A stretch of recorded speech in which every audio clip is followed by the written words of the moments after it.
Bro showed up. Hello there. This is Star Wars Nerd 00 coming at you with a reaction, I guess, a response video to some comments that I've gotten on my recent post about Osha and May. Some of them are hilarious, and some of them kind of help me understand episode 3. You know, it kind of opened my mind. Not really, though. I still don't like the episode. But let's get into some of these comments. First one. Took me forever to realize that was a microphone. I thought you were just casually holding a lightsaber bog. So, for those of you who don't know, I've got this little tiny microphone, and I put it inside of my lightsabers in every single video, so I'm not just sitting there holding it or, that, and I don't have anything in my hands. So, I just set it in a lightsaber. And the fact that he thought it was a lightsaber bong, that's that's hilarious. Somebody actually replied and thought that I was going to start playing the fucking saxophone. Easily the best 2 comments that I've gotten on that post. Our next one, grow up. Why don't you grow down? I mean, there's shit that I don't like, and I'm going to bitch and moan about it. You can either sit and watch it, or you can scroll on past. It really don't affect me. It don't bother me. Our next one, I get the whole you need to let the lore grow and change aspect, but there's a method. For example, changing an aspect for the prophecy that was inherently meant to already be vague and mysterious to paint a better picture of the events that occurred is one thing. However, changing the aspect that directly contradicts the key points of the prophecy that we already know and have come to accept is completely different. There's a way to expand the universe without having to tear down what was already built. To me, the Acolyte has tried to tear down more than build up. To me, after seeing episode 3, I agree. I mean, to me, it just honestly feels like they're trying to tear down what George built up and just redo it. It's like they're trying to reboot Star Wars in the worst possible way. Give us an updated, original trilogy. I mean, they deepfaked Luke Skywalker in the Book of Boba Fett. Just deepfake and update the original trilogy to like prequel or sequel standards. I mean, why not? That's the only kind of reboot that I would really want. I wouldn't want them to, completely redo everything, but I wouldn't want them to, I don't know, give us a couple more different viewpoints, I guess. Don't really, give us shot for shot, even though I wouldn't want you to veer off too much from the original trilogy movies. I feel like they could give us an updated version. But yeah, with the new shit that's coming out, it feels like they're just trying to reboot the entire franchise, and I'm not here for it. But we'll see. Again, it's only episode 3, so we'll see. The person that commented that also said, I think it's the time period. With KOTOR, it was the Old Republic. It was set so far back enough that they literally could do anything for the story. So as long as it didn't conflict with Darth Vane's time or Yoda's upbringing. I think because the story is closer to home, we're more vigilant on the lore because the events of the show could actually affect the events of the Skywalker saga. KOTOR never really had that problem, so it was a free range. I've started playing KOTOR. I don't know much about the Old Republic, like, at all. But I agree. I think it's too close to the Skywalker saga, and we already know lore and events that have happened, that it's already canon, it's already fact, it's already set in stone. And we really don't need any more retconning or anything, like,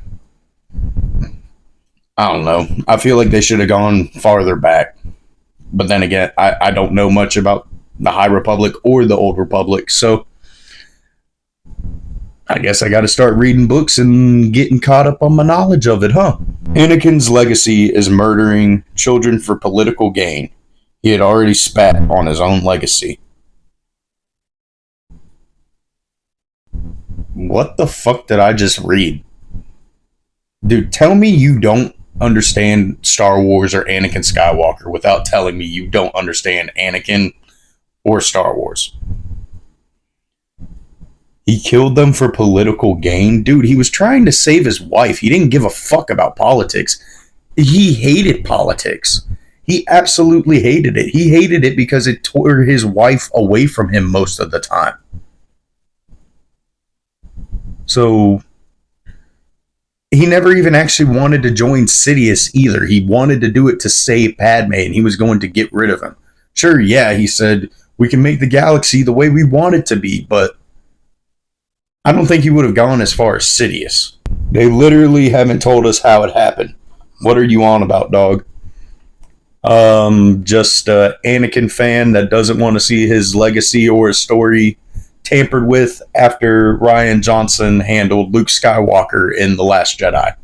So, yes, when something completely contradicts Anakin Skywalker, I'm going to speak on about it, because fuck that shit, dude. We already seen one Skywalker story get fucked up.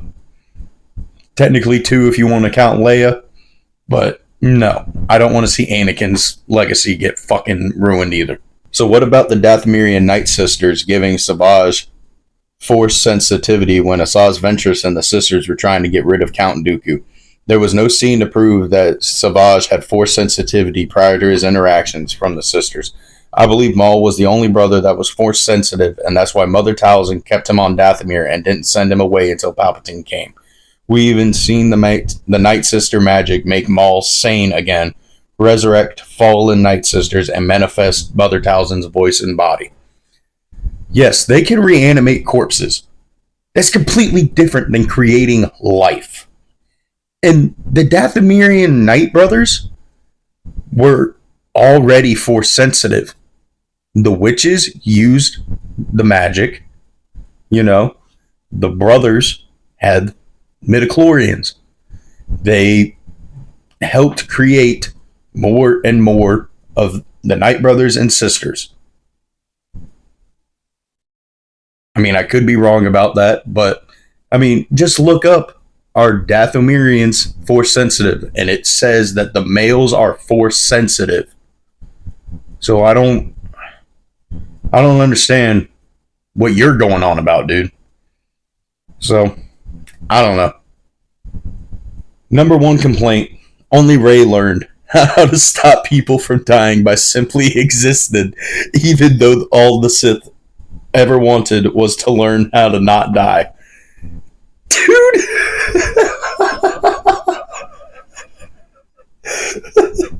You are absolutely right. She kinda... Damn, Rey is the ultimate Sith Lord. Rey and Jar Jar are the ultimate Sith Lords. She said there was no father. She's never said there wasn't. Watch the show. Dude, I watched the show. That's why I made the videos that I did. That's why we're reacting to these comments now.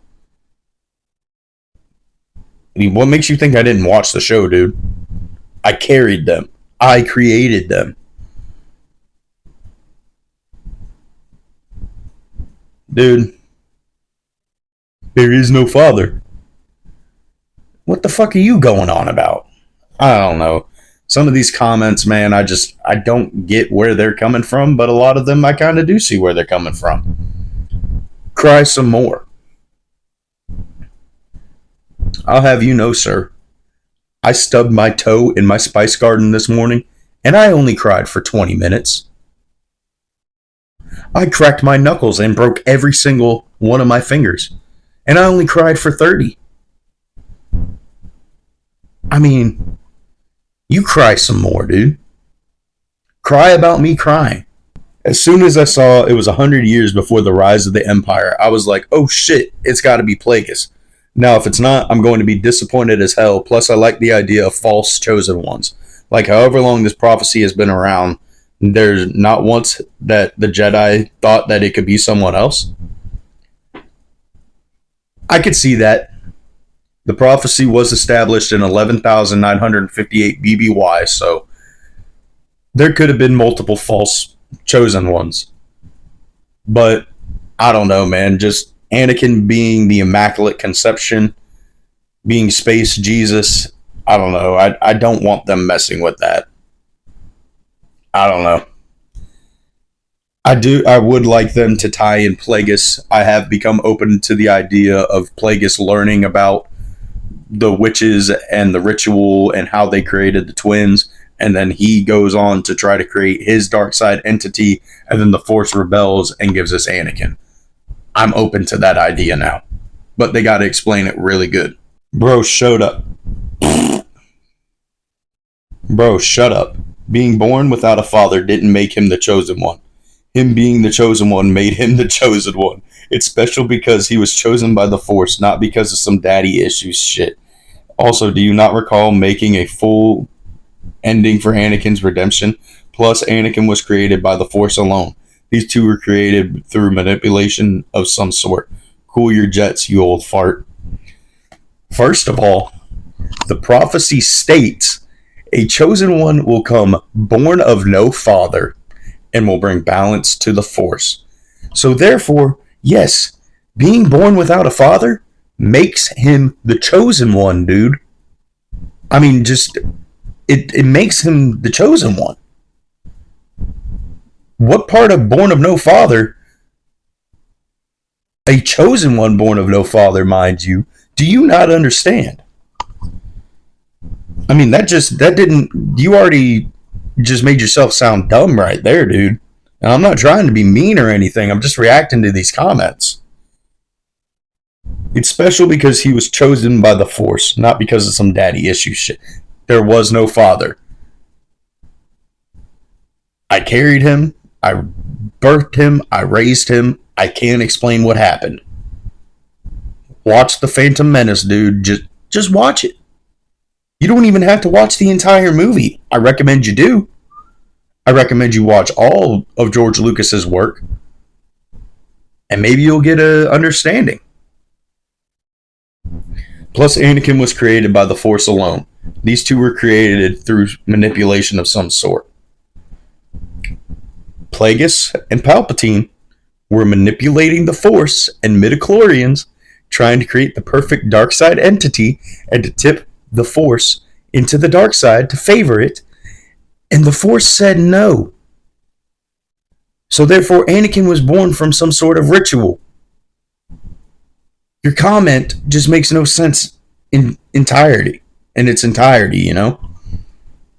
But that's just some of the comments that I've gotten. There's multiple more you guys can go and read. Feel free to go and, drive the algorithm, man. I don't care. These comments don't bother me, man. Like, I'm just a dude on YouTube talking into a lightsaber microphone. You think your shit's gonna hurt me? My biggest inspiration for this channel was Star Wars Theory. You think you guys' comments are gonna affect me in any way? No. If you think I'm a phobe or an ist or this or that, bye. I don't care. See you later. I like some of Disney's shit, but I hate most of it. If you don't like it, I'm not the content for you. But, hope you guys enjoyed this video. I'll see you guys in the next one. And may the Force or the thread be with you always. Peace.